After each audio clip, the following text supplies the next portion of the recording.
Por fin regresó Alejandro Montiel después de unas muy merecidas vacaciones, pero ya la gente te extraña y con tu opinión, por supuesto. ¿Cómo estás? Gracias siempre porque hay muchos comentarios y siempre hay que aprovechar un espacio, sobre todo contigo, para difundir un poco de reflexión, un poco de conocimiento, sobre todo que hoy está tan disponible en muchos lugares, ¿no?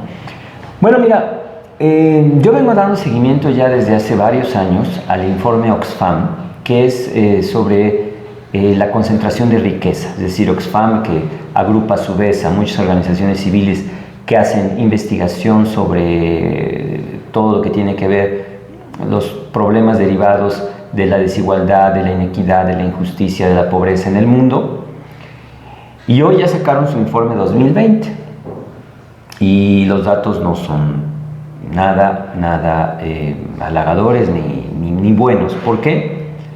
Porque uno de los datos que arrojan este año para México, por ejemplo, es que 6 mexicanos millonarios poseen más riqueza que 60 millones de mexicanos. La riqueza está distribuida entre ellos 6. O sea, 6 tienen más que 60 millones.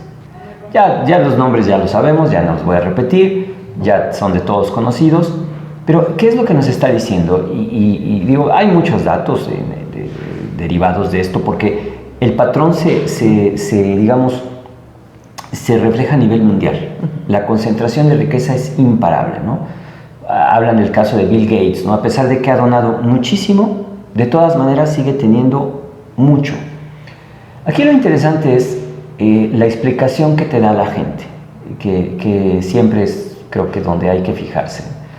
Tú tienes las personas que dicen, bueno, esto sucede porque pues el mundo es así, ellos son inteligentes, ellos son guapos, ellos son poderosos y por lo tanto son ricos. La suerte, quién sabe. Suerte, en fin.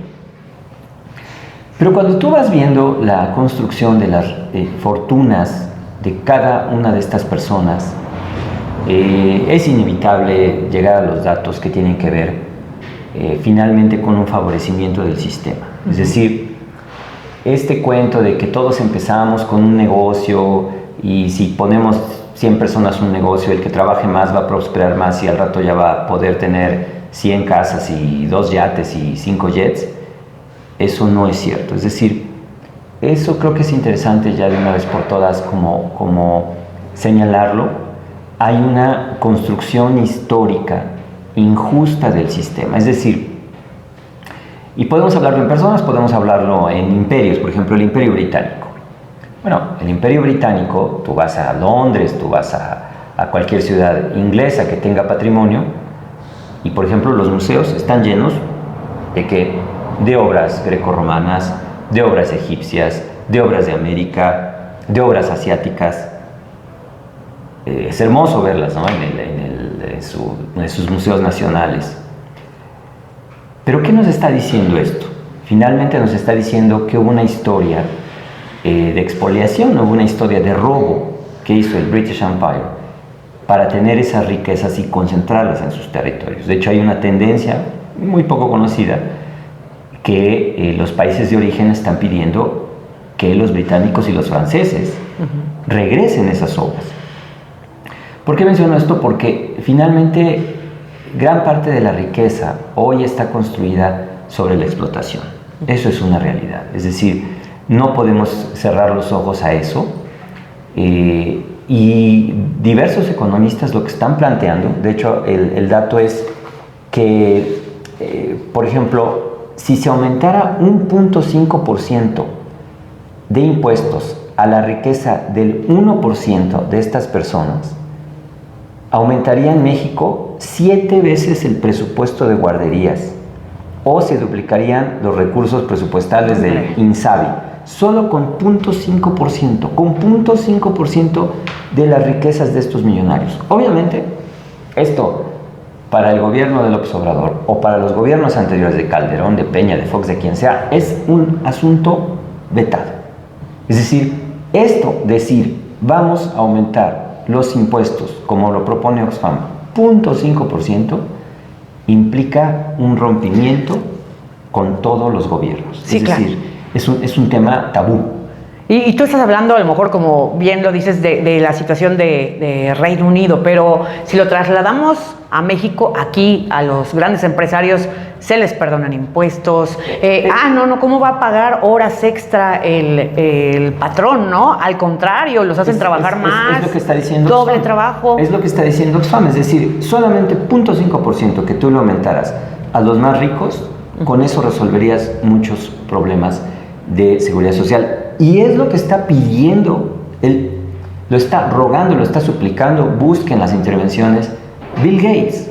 Bill Gates ya dijo, hay que ponernos más impuestos a los ricos, hay que ponernos, digamos, límites, tenemos que ayudar más a la comunidad, podemos hacerlo, pero debe ser sistemático, los gobiernos deben poner, eso lo está diciendo, lo está suplicando Bill Gates. Sí, porque los ricos de buena voluntad no lo van a hacer, tendría que haber... Digamos, Bill Gates ha donado porque digamos, sí, tiene ese espíritu filantrópico, pero digamos, si lo hiciera sistemáticamente, gran parte se resolvería. Ahora, viene otra eterna discusión, ¿no? Y que está también muy arraigada en la gente.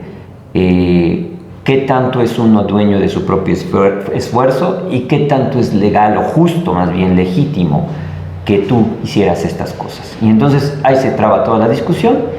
Lo cierto es que los números que da Oxfam para 2020 muestran más concentración de riqueza, más y más y más concentración de riqueza, de tal manera, hoy estamos hablando que 2.153 multimillonarios del mundo poseen más riqueza que 4.600 millones de personas.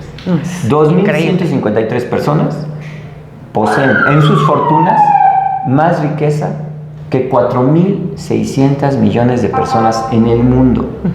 Es decir, le hagas como le hagas, lo que vamos a ver en los próximos años son más crisis sociales. Véase más suicidios, véase más abusos a niños, véase más trata de personas, véase más desigualdad y más pobreza en ciertas capas de la población, porque si tú concentras y concentras y concentras y concentras hasta arriba y no baja, finalmente lo que estás haciendo es presionar más a las capas sociales y hacerlas que entren más en crisis. Es muy difícil de entender para muchas personas, piensan que no, piensan que hay que echarle ganas, piensan que, por ejemplo, los temas como los tiroteos que ya nos llegaron a México, es cuestión de que la familia está rota, es cuestión de que casi Dios lo decidió. Cuando tú empiezas a rascar, como en el caso del tiroteo del norte en Coahuila, tú vas viendo que también había un factor económico y de narco muy importante. El problema es que no solamente es esa familia, sino que este problema ataca a muchas otras. Sí, y de repente nos preguntamos por qué las clases sociales bajas odian a los ricos, porque ven esta situación injusta, ¿no? Para ellos la explicación no es justa. El problema es que ya no son las clases sociales bajas, el problema es que al desaparecer casi la clase media y ponerle más difícil, más impuestos, por ejemplo, hoy la carga impositiva de estos gobiernos se va más a la clase media y a los ricos no se les va a tocar. Esta rabia que tú bien señalas, que es mundial también, se está trasladando de la clase baja a clase media y estás polarizando. Vas a tener una pequeña isla de 2.153 multimillonarios, todos vigilados en sus propios castillos, y vas a tener un mundo con mucha rabia, que es lo que está pasando. El problema central hoy de las sociedades es la rabia que se genera por la injusticia. Pues ahí está una chamba para los gobiernos, ¿no? Para que este modelo, digamos, que Bill Gates está proponiendo, pues si no es voluntario, por lo menos los gobiernos los obligaran a los ricos a hacer este tipo de aportaciones. Ahí está el planteamiento de Oxfam, ahí está el planteamiento de Bill Gates. Está otro economista, Thomas Piketty, diciendo si aumentamos 0.5% de impuestos, que no es nada. 0.5%. ¿Cuánto gana un profesionista? ¿Cuánto gana un profesionista y cuánto tiene que pagar al SAT? Estamos hablando de 0.5% a los multimillonarios. Se resolverían 1.000 problemas de los sistemas sociales. Entonces, ahí está, pero creo que esto es un tema completamente tabú, no para este gobierno, sino para cualquier gobierno, ¿eh? Es algo intocable, es algo sagrado. No se puede tocar a los multimillonarios del mundo, eso es un hecho. Y mientras no cambie esta situación, pues veremos más pobreza. Más pobreza y más crisis sociales entre nosotros, es una realidad. Bueno, pues interesantísimo el tema de hoy. Nos vemos el próximo lunes, ¿te parece? Así es, gracias. Gracias.